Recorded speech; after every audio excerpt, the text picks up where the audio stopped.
Hello दोस्तों, examination classes में आपका स्वागत है। मैं संतोष सर। आज हम लोग नए टॉपिक के साथ उपस्थित होंगे। जो हमारा टॉपिक रहेगा आज इन्वायरमेंट। क्या है? इन्वायरमेंट, पर्यावरण। क्योंकि ये आपका पर्यावरण जो है, ये समझिए कि हमारे जीवन का, मानव जीवन का, चाहे वो सजीव हो चाहे निर्जीव हो, सबके लिए एक बहुत महत्वपूर्ण अभिन्न अंग होता है। हमारे चारों का जो परिवेश दिखता है पर्यावरण में है। पेड़ पौधों का महत्वपूर्ण योगदान पर्यावरण में होता है, जीव जंतुओं का भी योगदान पर्यावरण में होता है। तो हमारा जो टॉपिक आज का स्टार्टिंग हो रहा है, तो हमारा इसका आज का इंट्रोडक्शन में है कि पर्यावरण क्या होता है, पर्यावरण से हमको क्या लाभ हानियां होती हैं। क्योंकि दिन प्रतिदिन हम लोग क्या कर रहे हैं, दिन प्रतिदिन पौधों का विनाश करते चले जा रहे हैं। हम लोग ऊंची ऊंची मंजिलों, ऊंची ऊंची बिल्डिंग के सुख सुविधाओं की वजह से हम लोग पेड़ों का हनन करते चले जा रहे हैं, वृक्षों का हनन करते चले जा रहे हैं। कहा गया है एक वृक्ष 10 पुत्र समाना। मतलब अगर हम एक वृक्ष को पाल रहे हैं तो हम 10 पुत्रों की सेवा कर रहे हैं। लेकिन यह नियम को कोई फॉलो नहीं कर रहा है। कहते हैं अगर एक वृक्ष हम काट रहे हैं तो उसी के स्थान में 10 पौधों को हम लगाने का भी प्रयास करें, लेकिन ऐसा नहीं। हम लोग बड़े बड़े हाईवे रोडों को, हमको आवागमन के लिए हाईवे बड़ी बड़ी रोडें चाहिए, उसके अगल बगल बड़े बड़े वृक्ष हैं जो कि सबको काट दिया जाता है, जिससे हमको ऑक्सीजन मिलता है, जिससे हम जीवित रहते हैं। और वही ऑक्सीजन वहाँ खत्म कर रहे हैं, और जब हम तबीयत खराब होती है, भर्ती होते हैं, तो हम लोग ऑक्सीजन चढ़वाते हैं। बताइए, शुद्ध ऑक्सीजन को हम लोग छोड़ करके हम लोग बोतल में, पैकिंग में उस ऑक्सीजन को हम लोग लेते हैं। वो हो सकता है वो शुद्ध हो या ना हो। तो इस तरह से हम लोग पर्यावरण के बारे में स्टडी करते हैं कि पर्यावरण होता क्या है। तो पहली चीज है पर्यावरण, जिसका नाम ही है पर्यावरण। तो पर्यावरण जो होता है वो 2 शब्दों से मिलकर बना होता है। क्या होता है? पर्यावरण जो हमारा है वो 2 शब्दों से मिलकर बना है। पर्यावरण जो है, पर्यावरण 2 शब्दों से मिलकर बना है।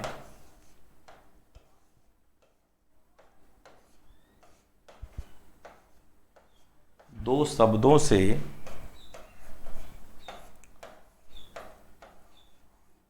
मिलकर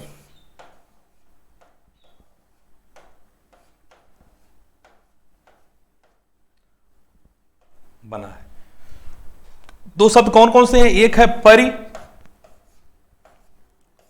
दूसरा है आवरण। परिधन, आवरण। परि मतलब चारों तरफ, हमारे चारों तरफ जो दिख रहा है सब पर्यावरण के अंग है। तो और आवरण मतलब क्या होता है? ढका हुआ, मतलब अपने चारों ओर से इससे हम ढके हुए हैं। हमारे चारों ओर का जो दृश्य है जिससे हम उस पर ढके हुए हैं, वही हमारा क्या? पर्यावरण है। तो परि मतलब होता है चारों तरफ, परि मतलब चारों तरफ, और आवरण मतलब होता है ढका हुआ। और मतलब क्या होता है? ढका हुआ। ये जो टॉपिक है वेरी इंटरेस्टेड टॉपिक और वेरी इंपॉर्टेंट टॉपिक है, कि जो हमारे जीवन के लिए भी, पढ़ाई से संबंधित तो ठीक है, लेकिन अपने जीवन के जीने के ढंग के अगर नजरिए से देखा जाएगा तो भी पर्यावरण बहुत इंपॉर्टेंट है। कि मतलब कौन सी चीजें हमारे लिए, कौन से पौधे हमारे लिए बहुत लाभदायक हैं, किससे हमको ज्यादा ऑक्सीजन मिलती है, कहाँ हमको कार्बन डाइऑक्साइड की पौधे ज़्यादा मिलता है, हमारे वायुमंडल में कौन सी गैसों की ज़्यादा मात्रा होती है। ये सब चीज़ों को हम लोग अध्ययन करेंगे। हमारे लेयर, कितने लेयर में हमारा पृथ्वी, वायुमंडल सब किसमें है, इन सब का अध्ययन हम लोग इसी में करते हैं। तो पर्यावरण क्या है? परिधन, आवरण। पर्यावरण जो है हमारा 2 शब्दों से मिलकर के बना है। जो परि का अर्थ होता है चारों तरफ, और आवरण का अर्थ होता है ढका हुआ। तो आप लोग पर्यावरण का छोटा सा समझ चुके होंगे कि पर्यावरण मतलब होता क्या। परिधन, आवरण। पर्यावरण मतलब चारों तरफ से ढका हुआ जो आवरण होता है, वही हम क्या होता है? पर्यावरण होता है। तो इसका अर्थ क्या है? मतलब इसका सामान्य अर्थ क्या होता है? चारों तरफ से घिरा हुआ। इसका अर्थ क्या निकलता है? इसका अर्थ है, इसका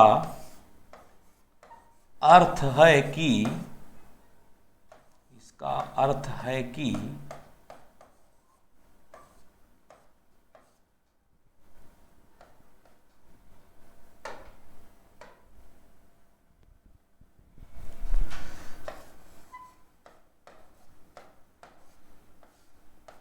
चारों तरफ से घिरा हुआ।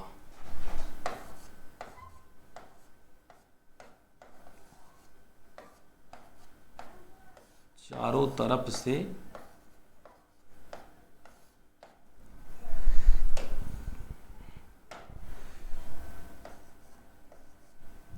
चारों तरफ से घिरा हुआ। इसका सामान्य अर्थ यही निकल के आता है कि पर्यावरण दो शब्दों से मिलकर बना है। परि मतलब चारों तरफ, आवरण मतलब ढका हुआ। इसका अर्थ यही आके आ रहा है कि चारों तरफ से घिरा हुआ जो आवरण होता है, ढका हुआ पोर्शन होता है, वही हमारा पर्यावरण कहता है। हम अपने ऊपर देख सकते हैं कि हमारे चारों तरफ के जो दृश्य हैं, जिससे हम लोग चारों समाज, जीव जंतु, पशु पक्षी, पेड़ पौधे, झील, नदियां, झरने, पठार सबसे क्या ढके हुए हैं। ये सब हमारे क्या पर्यावरण के ही अभिन्न अंग है। ये सब क्या है? ये सब पर्यावरण के ही अभिन्न अंग है। और देखते हैं क्या है जो पर्यावरण का हमारे चारों तरफ, जो हमारे चारों तरफ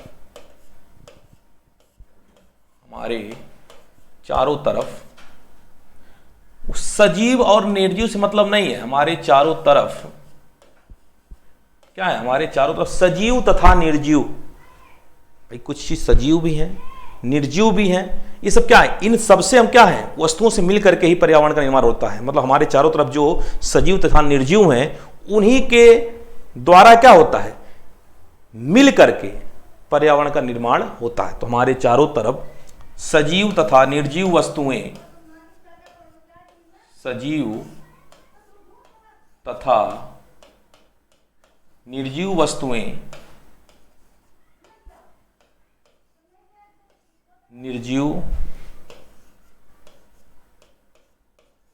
वस्तुएं, आपस में मिलकर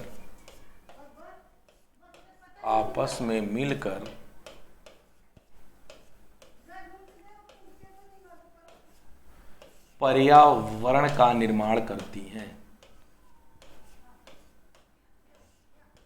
पर्यावरण का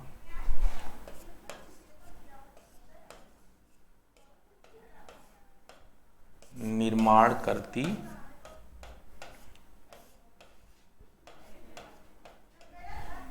सजीव निर्जीव बात आती है। हम लोग बहुत चीजें पढ़े, इसको पढ़े, बहुत अच्छे से पढ़े होंगे। सजीव निर्जीव, तो केवल समझ थोड़ा सा एक पॉइंट में। सजीव जो वस्तुएं, जो भी चीजें श्वास ले सकती हैं, मतलब जो श्वास ले रही हैं, समझिए उसके ऊपर ईश्वर का वरदान साक्षात है। भाई ऐसा ना होता तो श्वास क्यों? भाई जिसके अंदर जब श्वास, ईश्वर का अंश खत्म हो जाता तो शरीर क्या होता है? किसी काम का नहीं होता है। तो जो वस्तुएं श्वास लेती हैं, जिसके अंदर श्वास लेने की प्रकृति होती है, तो क्या होती है? वो सजीव होती है, मतलब जो जिंदा होते हैं। और निर्जीव क्या है? जिसके अंदर प्राण या श्वास लेने की प्रवृत्ति नहीं होती है, जो मरे हुए होते हैं, वो क्या होते हैं? हमारे निर्जीव कहलाते हैं। तो चाहे वो सजीव हो, सजीव में क्या हमारे हो गए? पेड़ पौधे, मतलब जो हरे भरे हैं, पेड़ पौधे, जीव जंतु, कीड़े मकोड़े, मनुष्य, सब क्या है? ये सब हमारे जीवित है, सब हमारे सजीव में आ गए। निर्जीव क्या है? बिल्डिंग, स्ट्रक्चर, आपके घर हो गए, पुल हो गए, ब्रिज हो गए, रोड हो गए, सब क्या? इसमें सब निर्जीव में तमाम चीजें आ रही हैं। हमारे फर्नीचर हो गए, मतलब जिसके अंदर जान ना हो, जो मरे हुए हो, जिसके अंदर श्वास लेने की प्रवृत्ति ना हो, वो क्या हमारे निर्जीव कहलाते हैं। तो वही कह रहा है कि हमारे चारों तरफ सजीव तथा निर्जीव वस्तुएं आपस में मिल करके पर्यावरण का निर्माण करती हैं। तो आपको दो ही इसके पहले बताएं हम कि पर्यावरण दो अर्थों से मिलकर बना होता है, दो शब्दों से मिलकर बना होता है। परिधन आवरण, परि मतलब होता है, क्या होता है?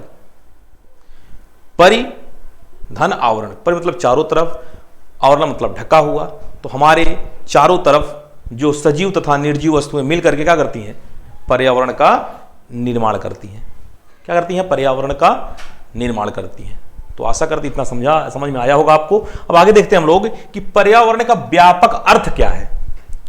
पर्यावरण का व्यापक अर्थ क्या है, मतलब पर्यावरण में कौन कौन सी चीजें दिख रही हैं हमको ज्यादातर। पर्यावरण का व्यापक अर्थ,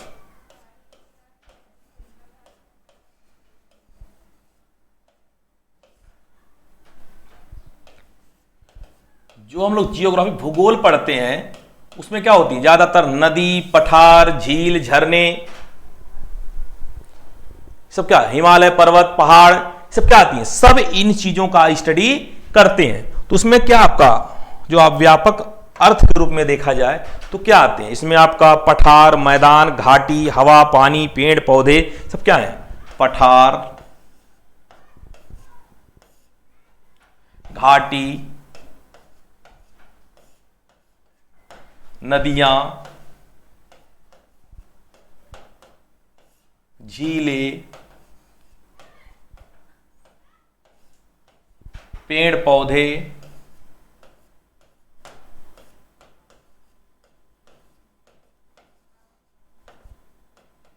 हवा, पानी, पठार, घाटी, नदियां, झीलें, पेड़ पौधे, हवा, पानी, जीव जंतु, नदी जलाशय, जीव जंतु,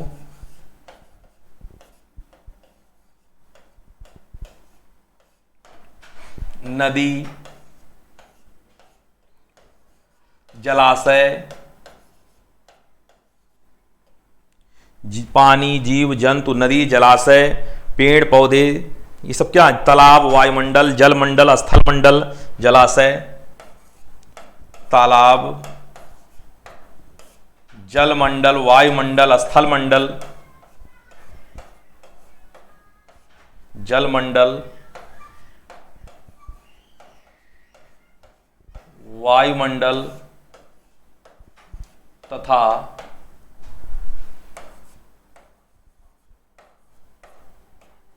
स्थलमंडल,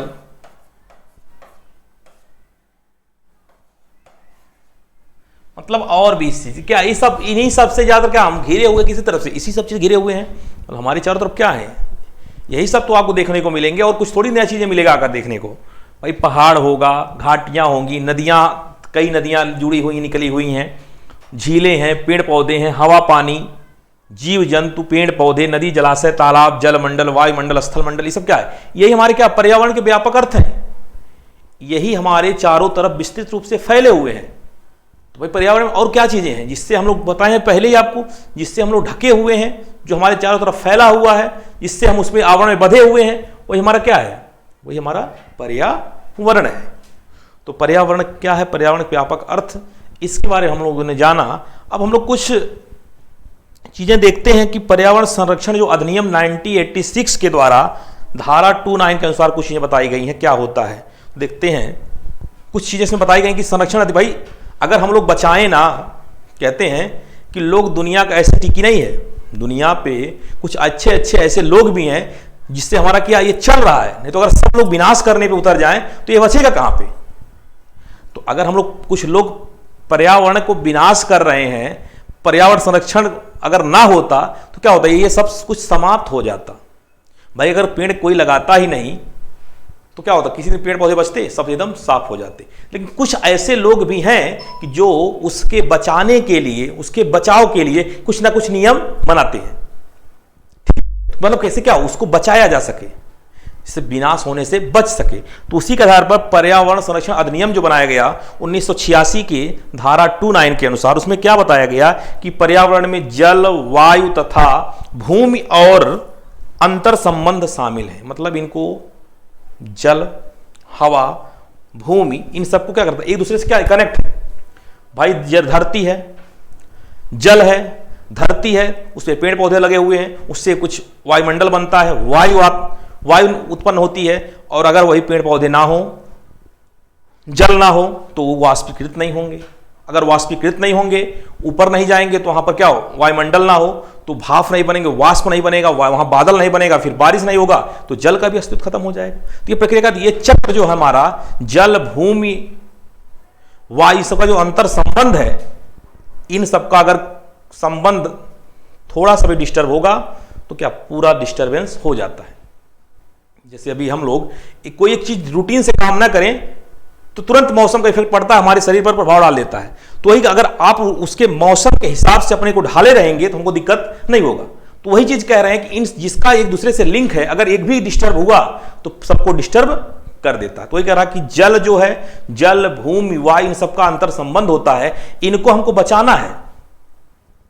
नहीं तो क्या होगा, जब इन मेन चीज जब कंपोनेंट डिस्टर्बेंस हो जाएंगे तो जो वहां रह रहे हैं उन सबको भी उस जो हानियां होंगी उसको सहना पड़ेगा। तो हम लोग देखते हैं क्या हमारा जो बताया कि संरक्षण अधिनियम जो बनाया गया था, भाई उस किसी को बचाने के लिए कोई ना कोई एक आगे आएगा, तभी तो उसके नियम का फॉलो किया जाएगा। तो देखिए क्या है, पर्यावरण संरक्षण अधिनियम, पर्यावरण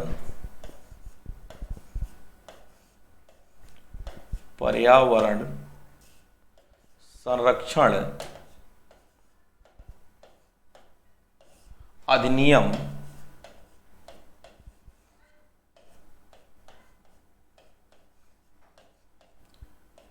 पर्यावरण संरक्षण अधिनियम 1986 धारा 29 1986 की धारा 29 के अनुसार, 29 के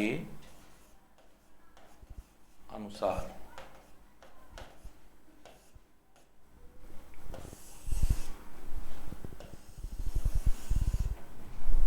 देखिए इसमें क्या बताया गया है कि जो आपकी पर्यावरण में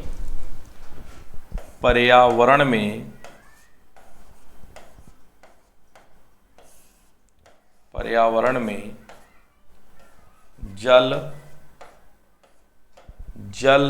वायु तथा भूमि, जल वायु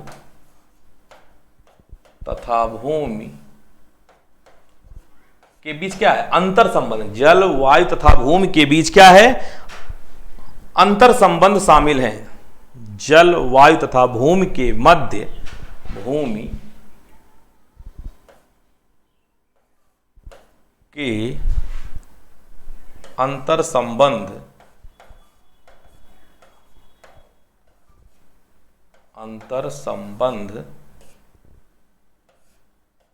शामिल है। अंतर संबंध शामिल मतलब एक दूसरे से क्या है, कनेक्ट है। जल ना हो तो भी आप नहीं हो सकते, रह सकते हैं। वायु ना हो, भूमि ना हो, तो क्या एक दूसरे सब क्या लिंकेड है, एक दूसरे से जल हो, वायु हो, भूमि सब क्या अंतर संबंध में शामिल है। तो इससे क्या है, जो जल वायु तथा भूमि और मानव जीव अन्य क्या है, इन्हीं सब पे क्या, इन्हीं के बीच क्या एक कड़ी होती है। तो जो जल वायु पादप जीव जंतु क्या है, जो हमारे पादप जीव जंतु भूमि ये सब क्या है, उसी के बीच क्या है, अन्य संबंध है। जल वायु तथा भूमि और मानव,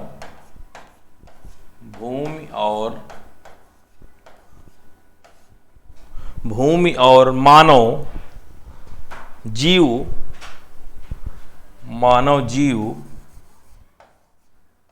अन्य जीवित प्राणियों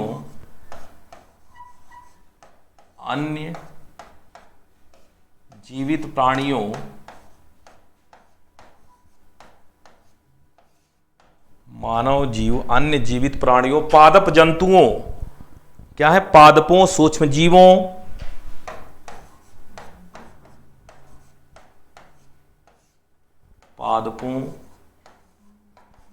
सूक्ष्म जीवों के मध्य क्या है, सूक्ष्म जीवों के मध्य विद्यमान होता है। सूक्ष्म जीवों के मध्य क्या है, सूक्ष्म जीवों और संपत्ति के मध्य, सूक्ष्म जीवों और संपत्ति के मध्य विद्यमान है।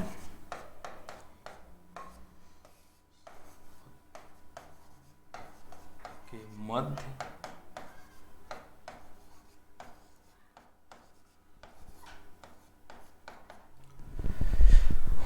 देखिए, पर्यावरण संरक्षण अधिनियम 1986 की धारा 2 के बताया क्या गया उसके अनुसार कि पर्यावरण में क्या है, जल वायु तथा भूमि के अंतर संबंध शामिल हैं। जो जल वायु तथा भूमि और मानव जीव अन्य जीवित प्राणियों पादपों सूक्ष्म जीवों और संपत्ति के मध्य विद्यमान होता है। क्या है, इन सब के मध्य क्या है, के मध्य विद्यमान है। अगर संरक्षण अधिनियम कोई चीज बचाव का कार्य न किया जाए क्या होगा, किसी चीज को क्या होगा, विनष्ट हो। जैसे अभी जंगल है, अगर उस पर रोक ना लगाया जाता तो क्या करते हैं, लोगों को अपनी सुख सुविधाओं के लिए, अभी जितने भी पहले जंगल इतने घने होते थे, आज हमारे जंगल क्या इतने एकदम पेड़ पौधे तो कम दिखते हैं, क्यों, वो भी बचता नहीं, लेकिन उसके लिए रोक उपाय किए गए हैं, काफी उस पर सुरक्षा फोर्स लगाए गए हैं, मतलब काफी उसको देख रेख के फॉरेस्ट गार्ड ये सब चीजें लगाए गए हैं, जिससे क्या हो कि उसको बचाया जा सके। नहीं तो क्या करते, अगर लोगों को छूट मिल जाए तो जंगल पेड़ पौधे सबको विनाश कर डालेंगे, बचेगा नहीं। लेकिन कुछ ऐसे नियम बनाए गए जिससे क्या हो, इससे लोगों को उससे रोका जाए, उस काम को करने से बचाया जाए, जिससे उसको लोग डरें। नहीं तो क्या होता है, अगर ये संरक्षण अधिनियम न बने तो क्या करते, कोई किसी से पेड़ पौधे से मतलब ना होता, जीवित प्राणियों को मार डालते। तो क्या करते, एक दूसरे से जो लिंक होता है उन सब क्या होता, लिंक जब टूटेगा तो सारा सिस्टम जो हमारा डिस्टर्बेंस हो जाता। तो वही कह रहे हैं कि जो पर्यावरण में जल वायु इन सब का जो लिंक काम है, सब क्या एक बीच में कड़ी जुड़ी हुई हैं। और जो जल वायु भूमि और मानव जीवन, अन्य जीवित प्राणियों, पादपों, सूक्ष्म जीवों, छोटे छोटे कीटाणु जीवाणु हैं, उनका भी योगदान है। अगर वो ना हो तो छोटे छोटे जीव जो हैं वो जो खाद गंदगी सब क्या उसको विनष्ट कर देते हैं, उसको खत्म कर देते हैं। तो क्या हो, एकदम पूरे गंदगियां से भर जाएंगी। केचुआ हमारा है जो कि किसान का मित्र कहा जाता है। अगर केचुआ खेतों में ना रहे तो क्या होता, वो खेतों के मिट्टियों को चाल क्या करते, उसको उर्वरा ऊपर के नीचे नीचे का ऊपर बना देते, इसलिए उसका उर्वरा शक्ति बढ़ती रहती है। तो ये कहते हैं किसान जो केचुआ का कहते हैं, किसान का मित्र कहते हैं। क्यों, क्योंकि अगर सब जीवों का, जैसे जिसको भी यहाँ जो है सबका अपना अपना ना कोई महत्वपूर्ण योगदान होता, किसी न किसी वर्ग किसी कार्य के लिए उसको यहाँ विद्यमान किया गया, बनाया गया है। तो इसलिए क्या है, एक दूसरे को सबको मिल करके उनके मध्य कड़ी के बीच में पर्यावरण का संबंध बताता है कि सब क्या एक दूसरे के कड़ी हैं। तो वही हमारा पर्यावरण संरक्षण नियम बताया है कि सबको सुरक्षित रहना, सबको बचाना है और एक दूसरे के द्वारा जुड़े हुए हैं। अगर किसी को भी हम लोग वहां से हटाएंगे तो कड़ी हमारा जो चैन है, जो हमारी कड़ी है वो टूट जाएगी, क्योंकि वो टूट जाएगी। जैसे हमारे कोई माला जो बना होता है उसमें अगर एक कड़ी को निकाल दिया जाए तो क्या माला हमारा बेकार हो जाता है। उस तरह से हमारे अगर इस कड़ी में किसी को अगर डिस्टर्ब किया जाता है, किसी को हटाया जाता है तो हमारी पूरी चैन जो हमारी कड़ी होती है वो क्या होती है, डिस्टर्ब हो जाती है, बेकार हो जाती है। तो इसलिए हमारा पर्यावरण संरक्षण अधिनियम जो 1986 के अनुसार था उसमें बताया गया था यही चीजें, ठीक है। तो इसमें कोई समस्या नहीं होगी। और इसी पे हमारा जो फंडामेंटल राइट होता है, मूल अधिकार, अपना राइट जो होता है कि हमारा क्या अधिकार होता है, कि इस पे हम लोग थोड़ा सा देखते हैं, चर्चा कर लेते हैं। क्योंकि अलग अलग मतों के द्वारा हम लोग देखते हैं कि पर्यावरण को कैसे समझाया गया है। जैसे हम लोग को तो एक सिंपल इस तरीके समझ लिए पर्यावरण क्या होता है, परिधन आवरण, चारों ओर से ढका हुआ, हमारे चारों ओर तरफ सजीव तथा निर्जीव वस्तुओं से मिलकर बनी होती है, हमारी आवरण होती है, उसी को पर्यावरण कहते हैं। हम लोगों ने देख लिया पर्यावरण संरक्षण अधिनियम 1986 की धारा 29 के अनुसार क्या बताया गया कि जल तथा वायु भूमि के बीच एक अंतर संबंध होता है। इसमें हमारे जीव, भूमि, मानव, पादप, जीव जंतु, सूक्ष्म जीव, कीट, ये सब क्या है, एक दूसरे के मध्य क्या विद्यमान होते हैं। अब अगला हम लोग देख लेते हैं कि मूल अधिकार के रूप में, मूल अधिकार के रूप में, मूल अधिकार के रूप में, मूल अधिकार के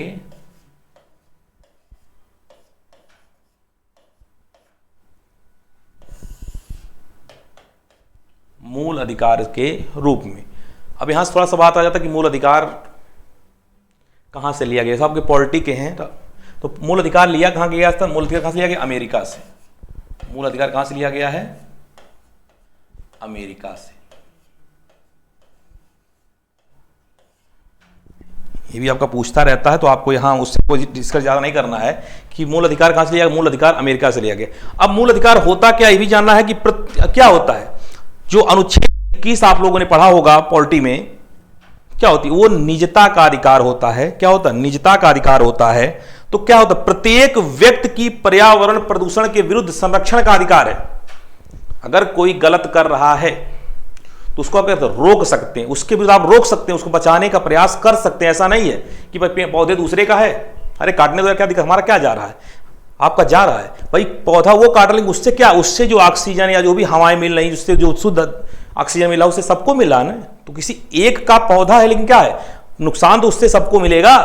तो वो क्या है कि कोई अगर पर्यावरण प्रदूषण का संरक्षण अगर करना है, कोई दूषित कर रहा है या प्रदूषण फैला रहा है, उसको आप रोक सकते हैं। वो आपका अधिकार वहां पर उसको बताने का, समझाने का है कि भाई ऐसा मत करिए, ये आपका गलत है, इससे हमको नहीं अकेले, आपको अकेले फायदा नहीं, इसको समाज से इसको फायदा मिल रहा है, इसको आप मत काटिए। तो इसको आप समझा सकते हैं। तो वही कह रहा मूल अधिकार कहता है कि अमेरिका से जो लिया गया है कि मतलब कोई अगर वैसा गलत कर रहा है तो उसको आप उसके विरुद्ध संरक्षण के लिए आप उसको बता सकते हैं और रोक सकते हैं। तो क्या है, प्रत्येक व्यक्ति की प्रत्येक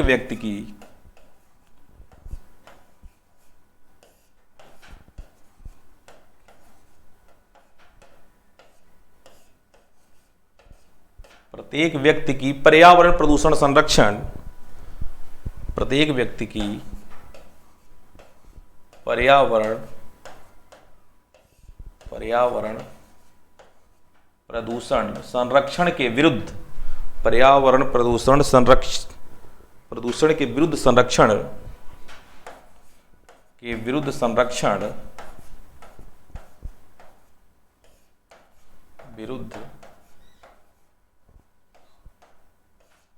विरुद्ध संरक्षण क्या करते हैं, आप उसको रोक सकते हैं। संरक्षण का अधिकार क्या है, संरक्षण का अधिकार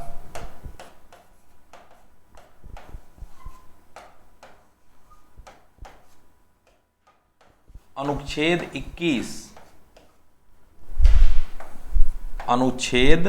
21 क्या करता है के तहत एक मूल अधिकार है। अनुच्छेद 21 के तहत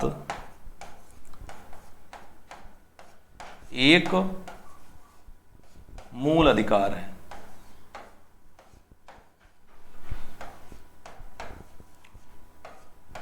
क्या है, एक मूल अधिकार है। तो क्या कह रहा है कि प्रत्येक व्यक्ति की पर्यावरण प्रदूषण के विरुद्ध संरक्षण का अधिकार अनुच्छेद 21 के तहत क्या, एक आपका एक मूल अधिकार है, एक फंडामेंटल राइट है कि आपको पर्यावरण प्रदूषण के विरुद्ध कोई संरक्षण, आपको अगर कोई उस अलग अलग उसके विरुद्ध कुछ गलत कार्य करे उसको आप संरक्षण कर से बचा सकते हैं। उसका आपका क्या है, एक फंडामेंटल राइट है। जो बताता क्या, अनुच्छेद 21 बताता है, ठीक है। और इसके लिए क्या, अनुच्छेद 32 के जो तहत है वो उपचार उपलब्ध है, तथा अनुच्छेद 32 जिसको कहते हैं उपचारों का अधिकार कहते हैं, तथा अनुच्छेद 32 के तहत क्या है, संरक्षण के जो तहत है क्या, उपचार का भी है, उपलब्ध है। उपचार, संरक्षण उपचार भी लिख लीजिए, संरक्षण उपचार भी उपलब्ध है। संरक्षण उपचार भी उपलब्ध है। संरक्षण उपचार भी उपलब्ध है। तो अब आपको थोड़ा हम पहले पर्यावरण संरक्षण अधिनियम के द्वारा बताया कि 1986 धारा 29 के अनुसार क्या बताया गया था। अब यहाँ बता रहे हैं कि मूल अधिकार के रूप में समझा दिया गया कि मूल अधिकार रूप में क्या होता है। तो कह रहा प्रत्येक व्यक्ति की पर्यावरण प्रदूषण विरुद्ध के संरक्षण जो हमारा है वो अनुच्छेद 21 के तहत हमारा क्या है, उसके विरुद्ध हम लोग को संरक्षण करने के लिए हमारा मूल अधिकार है, फंडामेंटल राइट है। तथा क्या उसका उपचार के लिए क्या है, अनुच्छेद 32 में जो हमारा दिया गया है कि संरक्षण उपचार का भी व्यवस्था उसमें उपलब्ध है। तो हम लोग मूल अधिकार के रूप में बता दिया गया। तो उम्मीद करते हैं कि आज हमारा जितना बताया गया है पर्यावरण जो इंट्रोडक्शन क्लास था बहुत आपको आनंद आया होगा। तो इसको हमारे चैनल को लाइक भी करें और अपने दोस्तों में सब्सक्राइब करें और इस तरह से पर्यावरण में आनंद के साथ आगे को भी देखते रहें वीडियो को, इससे आपको बहुत आनंद आएगा क्योंकि आज सबका शुरुआती टॉपिक है। तो आज के लिए आपका इतना ही रहेगा। Okay, thank you class.